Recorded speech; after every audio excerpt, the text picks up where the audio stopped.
The dinner that changed everything. When Jung Hae met her parents. What really happened behind the closed doors of that fateful dinner? Why did Jung So-min leave the table in tears? And why did her father refuse to shake Jung Hae-in's hand? Whispers of tension, a shattered wine glass, and an unexpected ultimatum have left fans stunned. Let's dive deep into this emotional whirlwind and uncover the truth, only here on Red Carpet Revealed. It was supposed to be the next natural step, a respectful dinner. The gentle merging of two families, and a soft prelude to a possible engagement announcement. Instead, what unfolded that night behind the closed doors of a luxury private dining suite in Seoul's elite Hanam-dong district has now become one of the most whispered about turning points in the relationship between top star Jung Hae-in and actress Jung So-min. In an exclusive revelation to the independent celebrity and lifestyle magazine Velvet Mirror, a trusted family insider, who attended the dinner at the request of So-min's mother, shared everything. The tension, the tears, the mysterious arrival, and the letter that still leaves everyone speechless. The setup, an invitation with heavy expectations. The dinner took place at La Maison de Flore, a discreet fine dining location known for its high-end privacy and clientele. The source, who wishes to remain unnamed but is a longtime family friend of the Jungs, described the scene. It was elegant, classic. There were orchids on the table, antique crystal glasses, silver cutlery, and a soft jazz trio playing in the background. If you didn't know better, you'd think a proposal was coming. Jung Hae-in, dressed in a custom-tailored charcoal suit, came armed with sincerity, and a bouquet of pale orchids for So-min's mother. The two had been dating quietly for over a year, and this dinner was intended to be the official family introduction. Jung So-min, always poised, appeared unusually quiet, her smile faltering more than once. She was nervous, the source recalls, not for herself, but for him. The question that shattered the atmosphere. Things took a dramatic turn after the second course was served, a truffle-infused risotto. Jung So-min's father, a former diplomat with a reputation for being exacting and status-conscious, put down his wineglass and looked directly at Hae-in. "Do you believe love is enough?" he asked coldly. The question, though softly spoken, carried the weight of judgment. According to the source, Hae-in hesitated for a second before answering with quiet confidence. "I believe love is the foundation. And with respect, that foundation can carry anything." But the father wasn't satisfied. He countered with a sharp, unexpected jab. "Then let's hope your love can support her lifestyle." 2. The table went silent. Even the soft jazz faded in the background like it had heard the insult.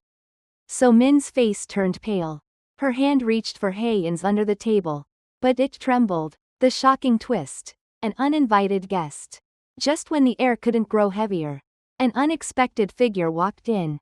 A tall man in a black coat, Jung Hae-in's estranged older brother, whom neither the actor nor his parents had spoken to in over 5 years.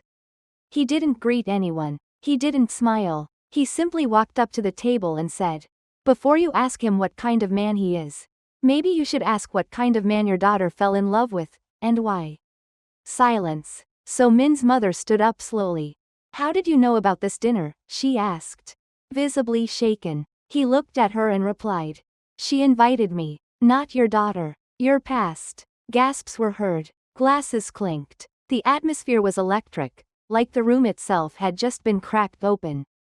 Secrets and suspicion. A past that won't stay buried. The source later revealed a quiet truth that had been buried for decades.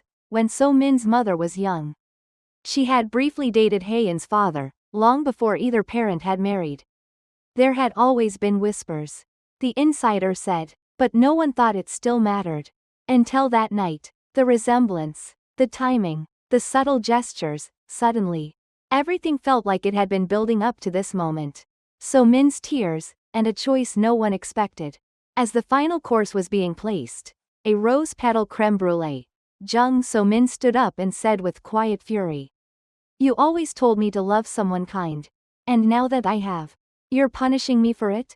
Her father tried to interrupt, but she silenced him with a single look. "You don't get to choose who makes me happy." Then turning to Hae-in, she said in front of everyone, "If you want to leave now, I'll understand, but I'm not walking away from you. The letter from the car. One sentence that changed everything.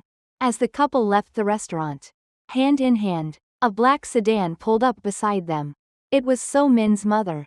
She lowered the window and handed Hae in a folded letter. Please don't read it in front of her, she whispered. Not yet. According to the insider who later saw the note, it read, he was the one I couldn't have. Maybe this time, I can protect what I couldn't back then. No explanation, no signature, just that haunting sentence. What now? As of the latest report from Velvet Mirror, the couple has remained together, but both have retreated from public appearances. Jung Hae has turned down several major roles, while So Min is reportedly taking time off before her next project. Insiders say that the resistance came mainly from So Min's family, particularly her father, a man of influence and legacy. Rumors swirled that he had already envisioned a perfect future for his daughter, one that didn't include a man with celebrity baggage. No matter how successful, her father sees love as a negotiation, said a friend of the family. But for So Min, love is a leap. Worse yet, there were whispers that Jung Hae's own background wasn't as clean-cut as his image suggested. An estranged sibling, a financial scandal in a cousin's name. Things that didn't define him, but to her parents, they tainted him. The fateful dinner, as reported earlier by Velvet Mirror, was meant to bridge the gap. Instead, it broke whatever fragile hope had existed between the two families. The aftermath, distance, doubt, and a quiet war. For weeks after, neither party was seen together. Fans feared the worst. Speculation flooded online communities. Had they broken up? Had Hae walked away under pressure? Was So Min forced to choose between her family and her heart? Then came the photo. A passerby spotted them leaving a small cafe around midnight. No security, no handlers, just the two of them, hats pulled low, fingers intertwined, choosing the harder path. A close friend of the couple told Velvet Mirror, they're not pretending everything's okay. Because it's not. They're exhausted. They know the world isn't on their side right now. But they're choosing not to run. That's what makes this story different. It's not about forbidden love or youthful rebellion. It's about two adults, fully aware of the consequences, still choosing each other. So Min has reportedly paused several upcoming projects. Hae is said to have declined an international drama offer to focus on personal matters. Neither is speaking to the media. Neither is giving fans what they want. But what they are doing is staying. The road ahead, unwritten, uncertain, unafraid. There is no wedding announcement.